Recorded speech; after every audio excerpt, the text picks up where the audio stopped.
to Brickton Studios, home to the world's scariest monsters. Did he say monsters? Maybe we can help. I'll take any help I can get. Looks like we've got another mystery on our hands. We're gonna need some live bait. What do you say, fellas? Will you do it for a Scooby snack? No way, no how. Isn't this exciting? We're being chased by a monster! Yes, a Hollywood monster in Hollywood! What are they saying? I don't know, because you're whispering at me. Lego Scooby-Doo, Haunted Hollywood. OMG! That sounds like the best movie ever! Hi, this is Marc Morrell from ToonBarn, and we're here at WonderCon 2016, and we're here today talking about Lego Scooby-Doo, Haunted Hollywood. And I'm here with Jim Krieg, the writer. I'm one of the writers. Dwayne Capizzi and Heath Corson, who are both brilliant guys, wrote the story, and then they got a little busy, so I took over on the screenplay side. Okay. All right. So at the beginning of the trailer that we saw for this, there was a tour guide. And I wanted to ask this because he looks and sounds a lot like Jim Carrey's character Lloyd from Dumb and Dumber.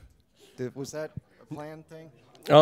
That would be a Rick question because in appearance, yeah, he does look like Lloyd.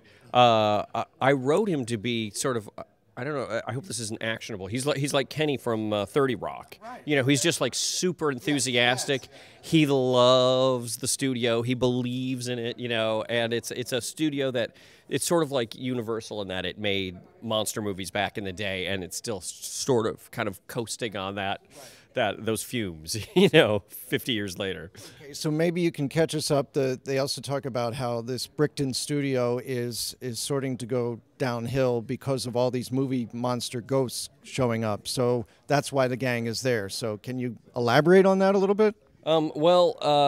It's all of the ghosts. There's a sort of a Lon Chaney Jr. character who it played all these creatures back in the day, and his ghost is in theory haunting the studio because it's about to be sold. And I hope this isn't too much of a spoiler. The ghosts may not be real. They may actually be someone in disguise, and in the big picture, it has something to do with a bad real estate deal. When I was a kid, from watching all these Scooby-Doos, I knew not to go into real estate because there's so many fake ghosts that it was just like, who would go into this field? You know, you should do something safe, like mountain climbing or, you know, firefighting, you know, but clearly real estate is dangerous. All right, so we have also a new character working with the Scooby-Doo and the gang. It's Elvira, isn't it?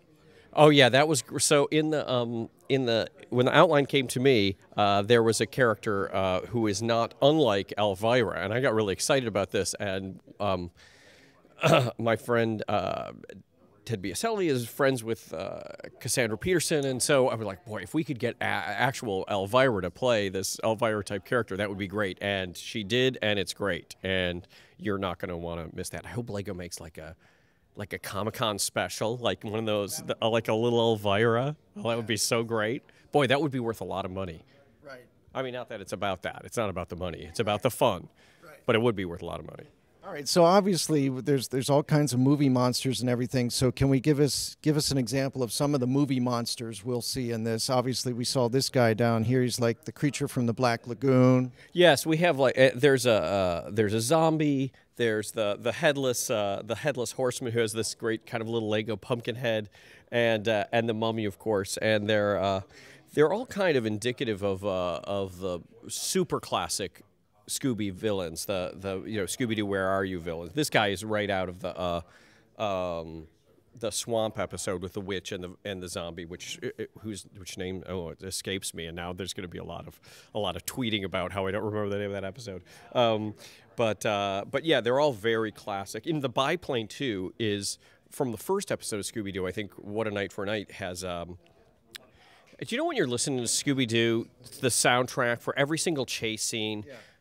It's a great soundtrack, and then all of a sudden you'll hear da da da da da da da da, and it's up. We go to the Wild Blue Yonder because in the first episode they get into a biplane, and in the middle of the museum, and it zips around, and it's perfectly scored for that. But since they only wrote the the chase music for that one episode. It's in every single chase, you know, and you're always like, why? What? They're not going into the air. Why am I hearing that clip? You know. But so anyway, you'll be glad to know that the biplane is back. Okay. Fans demanded it, and there it is. So this is the first full-length direct-to-video Lego Scooby-Doo movie, right? That's right, and I hope it lives up to expectations. Because it was brought out as a television special that was only 22 minutes long. That's right. And there's a bunch of Lego shorts out there for Scooby-Doo that was made by Stupid Buddy Studios, right? Yeah, I worked on those Stupid Buddies with my friend Jeremy Adams, who's a very good writer, and they were so fun to do. They're less than a minute long, and we did dozens of them in a couple days, and Stupid Buddies they're gorgeous. They're so great to look at. Because they're the real toy. I mean, this is very beautiful. This is like a real movie, and those are like the very best in your fantasy of you doing stop motion at home.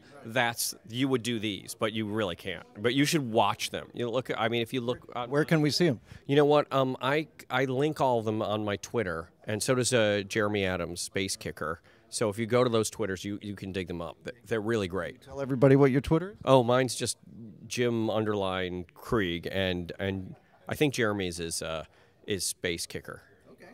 So check them out. They're great. All right. So this comes out on digital HD on April 12th, and then on DVD and Blu-ray on May 10th. And it comes with a Scooby-Doo Lego figure. I'm so glad. You know, we did Cosmic Clash, and it came with a little cosmic boy. And I think all these little characters that come with the video are so cool. I don't know if they are released with other sets, but they're really great. I think they're very collectible items, I think. Yeah, I think so too. But so buy two. Buy one to keep in mint condition, and the other to watch and share with your friends. So we're going to be seeing the world premiere of this next. Okay, here at WonderCon. So, is this the first time you're seeing the movie? This is the first time I've seen it. But when I handed it over to Rick, it was a real estate deal gone bad. So we'll see if that's still the case.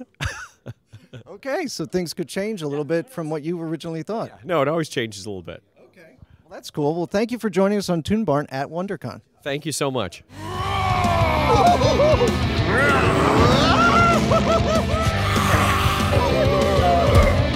Some vacation. This is no time for fishing, Scoob. Why do something? Way to go, Fred. Look for it on Blu-ray, DVD, and digital. We have to save the food. You said it.